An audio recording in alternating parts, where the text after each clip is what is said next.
Premier League 2021-22 Preview Number 4, Brighton. Guardian writers predicted position 12th, NB. This is not necessarily Michael Butler's prediction, but the average of our writers' tips, last season's position, 16th odds to win the league, via oddschecker, 251. Such is the quietness of Brighton's transfer incomings that one of the biggest arrivals on the south coast has been Graham Potter's new beard, with the manager switching vibes from primary school teacher to craft beer enthusiast. If aesthetics off the pitch have changed, on it they look largely the same. The notable exception is Enoch Mwepu, signed for £18 million from Red Bull Salzburg, a box-to-box midfielder as versatile as he is rangy, and who should form a formidable central partnership with Yves Bissouma. Nicknamed the computer because of the 23-year-old's ability to read the game, Mwepu admitted to being so nervous for his first training session that he forgot his boots, but he has since said that Brighton feels like home.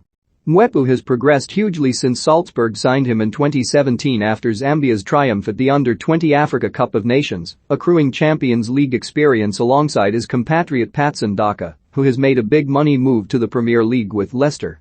Worryingly, the only other additions have been the teenager Jeremy Sarmiento from Benfica and Kjell Scherpen, a 6 feet 8 inches goalkeeper from Ajax who would be the joint tallest player to grace the Premier League.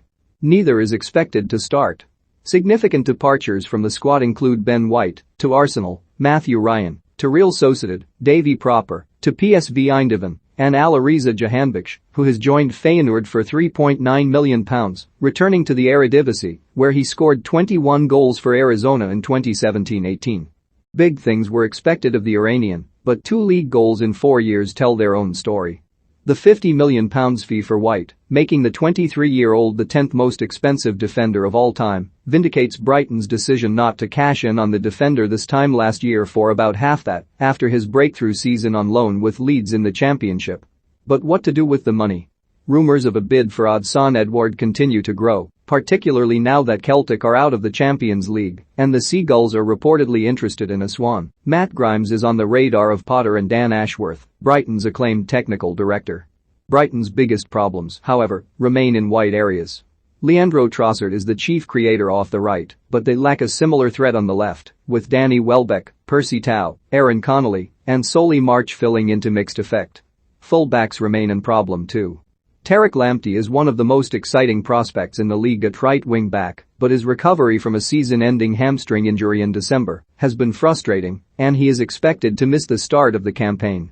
On the left, Bernardo has been released, and March and Dan Burn have felt like stand-ins rather than long-term solutions. Without more investment, this season could be another struggle for Brighton, who have a capable first side but lack depth. Potter earned plaudits for style last season, but results often eluded them, especially at home, although a deserved 3-2 win over Manchester City in the penultimate fixture was heartening. Brighton avoided the drop with a club joint record 41 Premier League points, but their survival was eased by the paltry totals of the relegated sides. The 3 coming up from the Championship, Norwich, Watford, and Brentford, will surely not be so limp. Potter took Östersund from the 4th tier of Swedish football to a last 32 tie of the Europa League before moving to Brighton in 2019.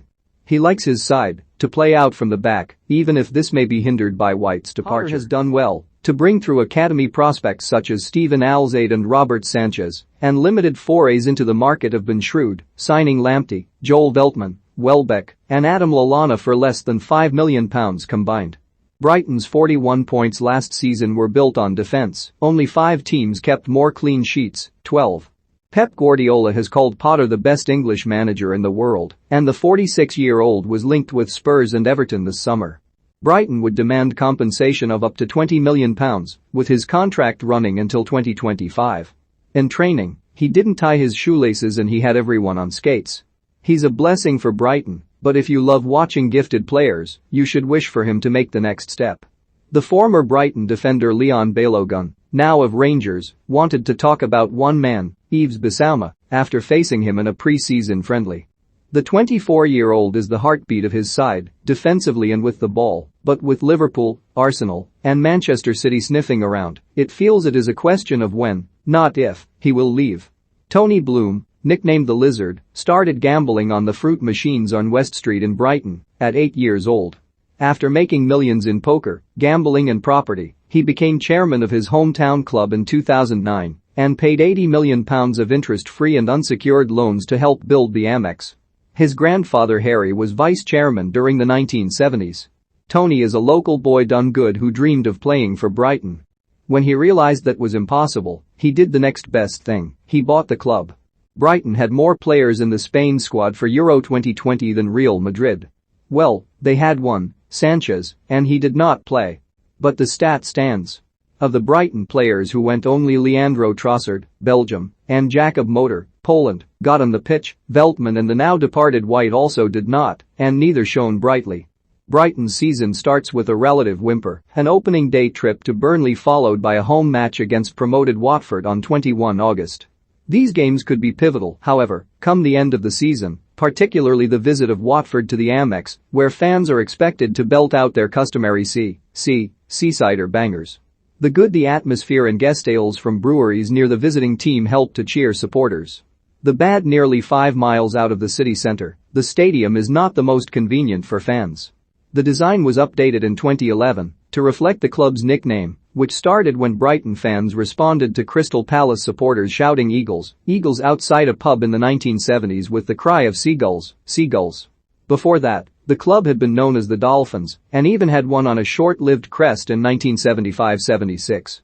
Palace have a blue and white third kit? They want to be us so bad, announce Edward. Somebody get the magic sponge on Lamptey, we need him back ASAP. Potter's new beard is lush. Gully is sometimes seen with his partner, Sally, and when he is not at the Amex he can be seen doing 10k runs for charity and has even walked a bride down the aisle.